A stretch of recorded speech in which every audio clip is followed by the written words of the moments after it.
வாழ்வில் வெற்றி பெற துடிக்கும் அனைத்து வெற்றியாளர்களுக்கும் பாரசிஎஸ் அகாடமியின் அன்பு வணக்கங்கள். நான் உங்கள் நண்பன் மணிகண்டன். இன்னைக்கு வீடியோவில் ஜென்ரல் இன்டெலிஜென்ஸ் அண்ட் ரீசனிங் டாபிக்கில் சீட்டிங் அண்ட் அரேஞ்ச்மெண்ட்டோட டைப் 2 வீடியோவை பார்ப்போம். வாங்க வீடியோக்குள்ளே போவோம்.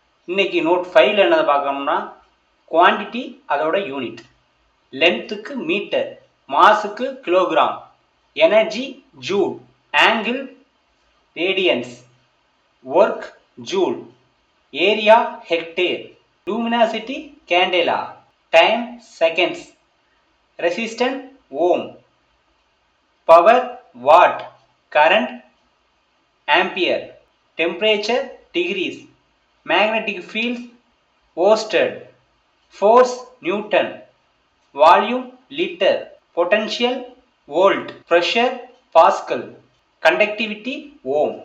இப்போ வாங்க நம்ம டாபிக் உள்ள போவோம். இந்த கொஸ்டினை பாருங்க. இந்த கொஸ்டின் என்ன கொடுத்துருக்காங்க? A is 10th from left. ஒரு ரோல A வந்து லெஃப்ட்ல இருந்து 10th இருக்காங்க. B is 15th from right. B வந்து 15th from right. Okay. When A and B exchange their position, A யும் B யும் அவங்களோட பொசிஷனை எக்ஸ்சேஞ்ச் பண்ணிக்கிறாங்க. A வந்து இங்கே, B இங்கே போறாங்க, A இங்கே வர்றாங்க.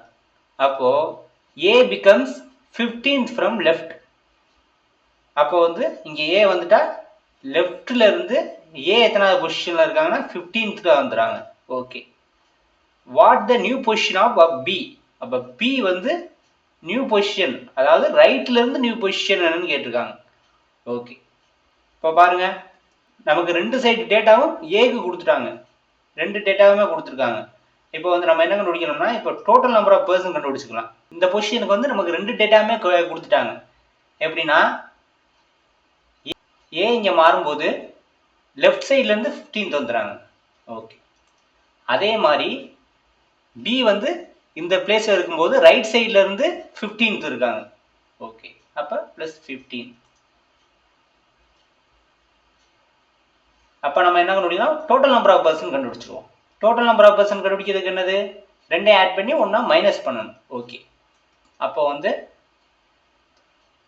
30 - 1 = 29. ஓகே. இப்போ என்ன, இந்த பொசிஷன் வந்து லெஃப்ட் சைட்ல இருந்து 10th இருக்கு. ஓகே. அப்போ வந்து என்ன பண்ணணும்னா 29 மைனஸ் என்னது 10th. ஓகே. இதோட ஒன்று ஆட் பண்ணிக்கிறோம் வேண்டியது. ஓகே. அப்போ 19 + 1 = 20. Okay. The answer is 20. Okay. இதை இன்னொரு மாடல்லையும் கண்டுபிடிக்கலாம். எப்படின்னா, இப்போ பாருங்க, ஃபர்ஸ்ட் வந்து A வந்து 10th பொசிஷன்ல இருக்குது. A வந்து அதோட பொசிஷன் மாறினதுக்கு அப்புறம் 15th பொசிஷன்ல இருக்குது. அதாவது லெஃப்ட்ல இருந்து 15th பொசிஷன்ல இருக்குது. இந்த பிளேஸ் சேஞ்ச் ஆகிறதுக்கு முன்னாடி என்னன்னா லெஃப்ட்ல இருந்து 10th பொசிஷன்ல இருக்கு. அப்ப எத்தனை பிளேஸ் சேஞ்ச் ஆயிருக்கு? 5. ஓகே. அப்ப அதே 5 பொசிஷன்ல பியும் சேஞ்ச் ஆகும். அப்ப பி வந்து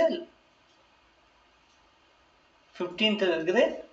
அப்ப +5 = 20. இப்படி கண்டுபிடிக்கலாம். ஓகே. வாங்க நெக்ஸ்ட் கொஸ்டினுக்கு போகலாம்.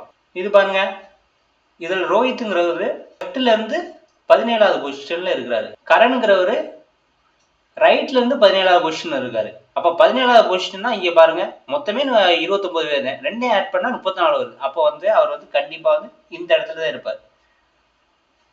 அப்போ வந்து கரண் வந்து ரைட்ல இருந்து 17வது பொசிஷன்ல இருக்கிறாரு. ஓகே. என்ன கேட்டிருக்காங்கன்னா, how many boys are that between them? அப்ப இவங்க ரெண்டு பேருக்கு நடுவுல எத்தனை பாய்ஸ் இருக்கிறாங்க அப்படின்னு கேட்டிருக்காங்க.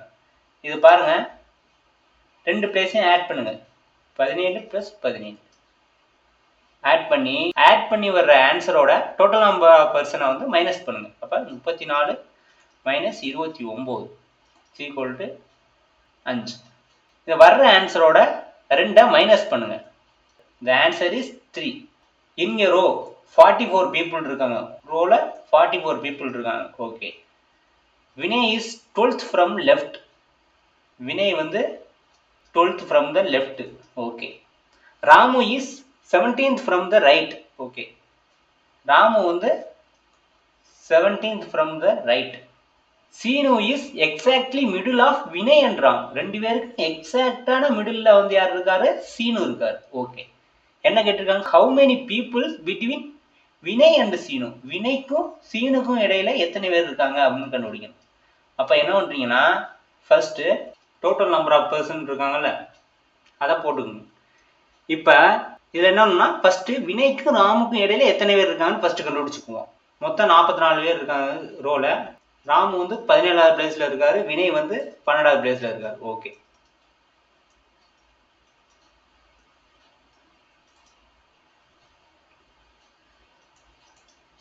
ஓகே.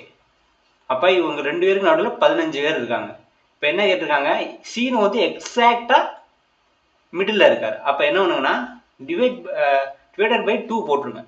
இதை டிவைட் பண்ணா என்ன வரும்? 7.5 வரும். அப்போ வந்து வினைக்கும் சீனுக்கும் இடையில வந்து 7 பேர் இருக்கிறாங்க. The answer is C. ஏன்னா வந்து இதுல இருந்து வரும்போது 8வது ஆளு சீனுவா இருக்காரு. அதாவது வினையில இருந்து பார்க்கும்போது 8வது ஆளு சீனுவா இருப்பாரு. அதே மாதிரி ராமுல இருந்து பார்க்கும்போது 8வது ஆளு சீனுவா இருப்பாரு. வாங்க நெக்ஸ்ட் கொஸ்டின் போவோம். இதுல என்ன போட்டிருக்காங்க? In a row of 40 children. ஒரு ரோல 40 children இருக்காங்க. P is 13th from the left. P வந்து 13, லெஃப்ட்ல இருந்து 13ல இருக்காரு. Okay, next Q is 9th from the right end. Q வந்து ரைட் ஹேண்ட்ல இருந்து 9th இருக்காரு. Okay, how many children between P and R if R is 4th left from Q? அப்ப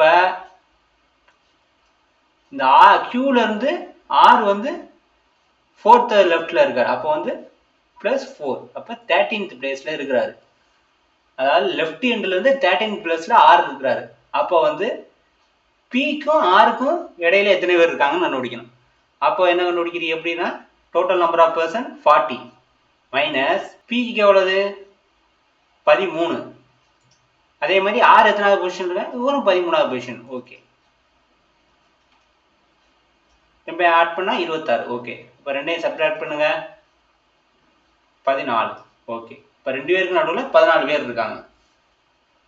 okay, type 2 video இதோட முடிவடையுது. டைப் 3 நெக்ஸ்ட் வீடியோவில் பார்ப்போம். இந்த video பிடிச்சிருந்தா லைக் பண்ணுங்க, உங்க ஃப்ரெண்ட்ஸுக்கு ஷேர் பண்ணுங்க. இது போன்ற வீடியோக்களை தொடர்ந்து பார்க்கறதுக்கு நம்ம சேனலை சப்ஸ்கிரைப் பண்ணுங்க. தேங்க்யூ.